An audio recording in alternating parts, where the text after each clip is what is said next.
sifflé avant même que le but soit rentré, mais le public n'a pas vu et beaucoup de gens n'ont pas vu l'arbitre siffler et c'est ça qui a envenimé.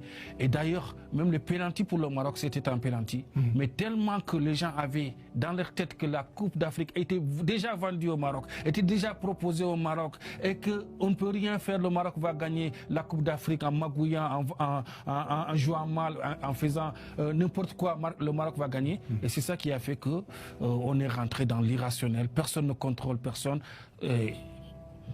Là, c'est dramatique pour l'image du football africain. Tout ce qu'on avait construit pendant un mois, le storytelling pour dire que l'Afrique peut être au rendez-vous, que l'Afrique peut avoir les standards internationaux, parce que le Maroc avait proposé ça, on a tout gâté. On a tout gâté pendant 20 minutes irrationnelles, pendant 20 minutes où moi, personnellement, j'avais honte d'être africain et tout à chacun, oui, on avait honte d'être africain parce qu'on ne savait pas, est-ce que la finale, ça va s'arrêter là?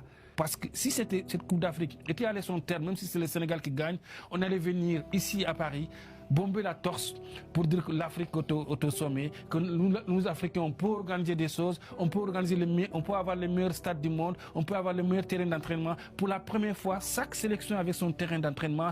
Pour la première fois, on avait tout. Tout était réuni pour vendre le produit africain. Et pour la première fois, il y a plus de 200 télévisions qui diffusaient ce match. Même 2 jours avant la finale, la CAF a signé un contrat avec Netflix. On avait tout. Tout était réuni pour vendre notre produit. On a tout cassé.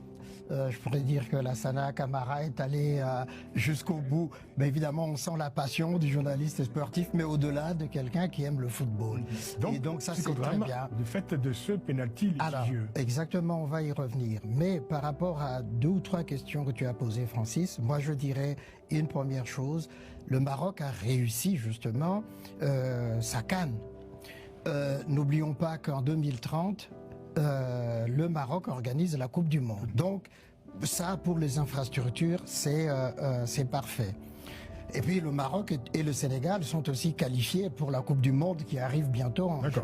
Donc ça, c'est déjà un acquis. Alors moi, je ne suis pas de ceux qui disent